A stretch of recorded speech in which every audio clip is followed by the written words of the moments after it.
some noise for Orange Juice and a Blunt. Whoreson, the story of a ghetto pimp.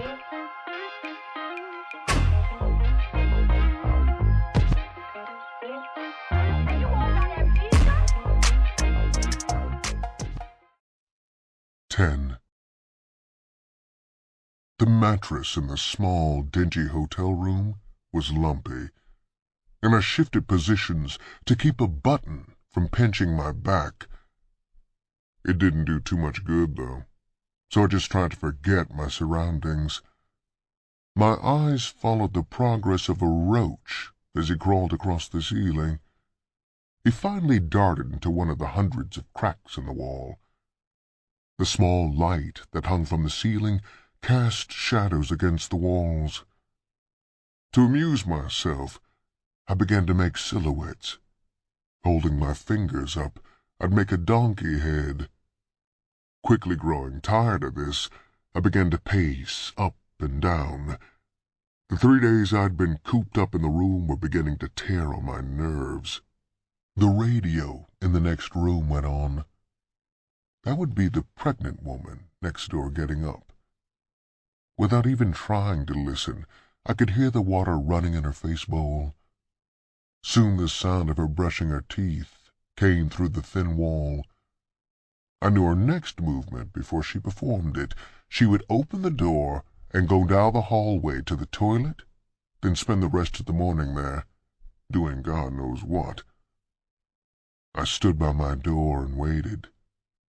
Soon as I heard her come out, I opened mine. I stared at her as she paddled down the corridor towards me, wide-legged. She smiled as she passed. Again, I was shaken by the sight of her. She wasn't beautiful, not the way most men would judge beauty. To me, she seemed like an untamed queen. She was tall, taller than me. I'd always been drawn to dark women, and she was by far the most attractive black woman I had ever seen. She was jet black, and her skin seemed to be as soft as velvet. I watched her wide ass as she waddled down the hallway. It was extra large, but in her condition, that was expected. Oh well, I cautioned myself. You can look, but don't get involved. I had enough problems without getting the responsibility for some pregnant bitch didn't nobody else want. I stopped at the desk and paid my rent. It was $10 a week, or $2 a day. I had no desire to stay there permanently, so I paid mine daily. I caught a cab outside the hotel and went downtown.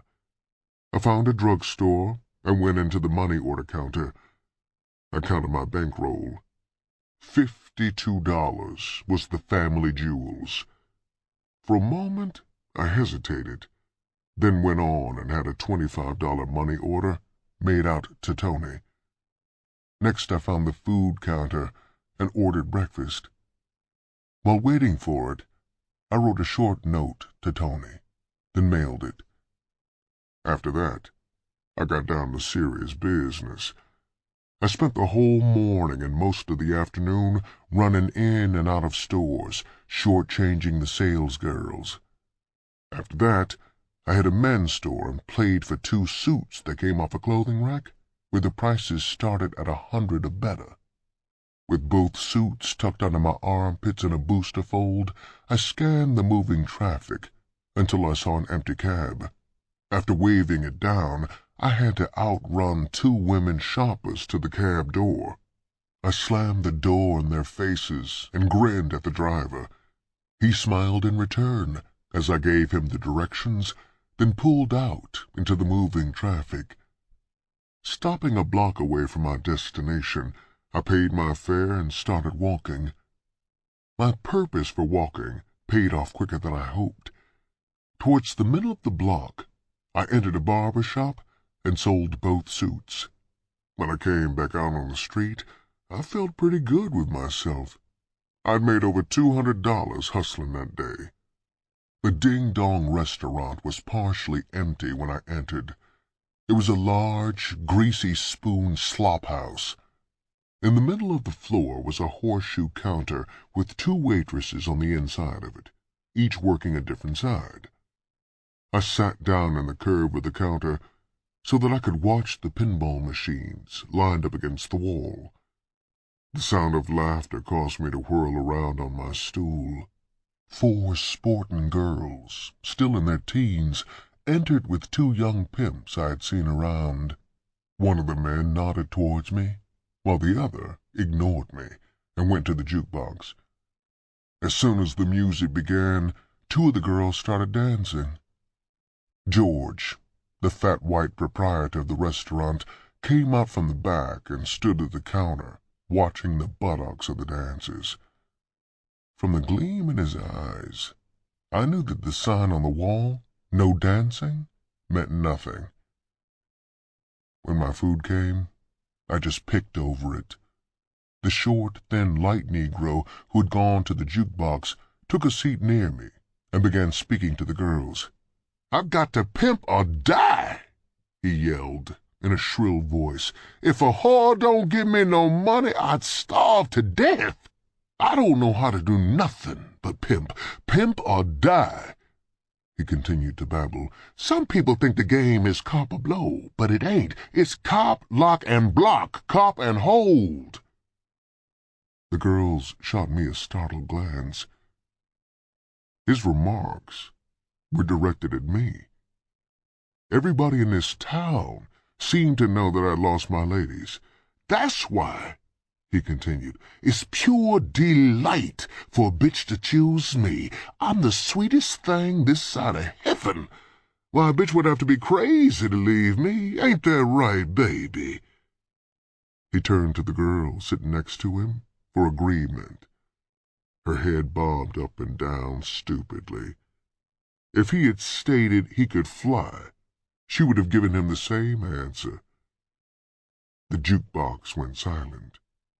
George came from behind the counter and put in some more money. He motioned to one of the girls dancing, and she ran over to punch some buttons. George slipped his arm around her waist and got a few free feels. She squealed with laughter, punched the last record quickly, and expertly slipped out of his grasp. Loudmouth jumped up with a yell. "Everything I do good," he shouted, and pulled the nearest girl from her stool and started dancing. After watching him a few moments, I knew I could make him wish he'd never learned to dance. From close observation, I knew the smaller of the 2 girls dancing was the better dancer. Without hesitating, I grabbed her arm and pulled her towards the middle of the floor. I gave her a spin before she was ready and caught her hand when she came around. I dipped and started doing the new bop. She smiled up at me. All women love to dance with a man who knows what he is doing, and she quickly realized that I was exceptional. We danced as though we had been doing this together all our lives. Out of the corner of my eye, I could see the other couple. Loudmouth was doing the split, and whatever else came into his mind. He tried to outdo me, but it was useless. The harder he tried, the sillier he looked. The record ended, and I went back to my seat, with Tiny following me. "You sure are mellow, baby," she said, sitting down on the stool next to me. Her compliment was sweet to my ears. I turned around on my seat and stared at her. She was smaller than I'd thought. With shoes on, she still wouldn't stand over 5 feet. That was the only way you could call her small in height. Her legs and hips were extremely large for a woman her size, while her breasts would stand up to measurement in any company. "You like what you see?" she asked softly. I smiled and continued my meticulous examination. Her hair had been processed, and she wore it flat, combed to the front. It gave her the look of being fast and slick. She was golden brown, and her skin didn't have a blemish. There was a look about her eyes that seemed older than her body. She had the eyes of a woman who'd been hard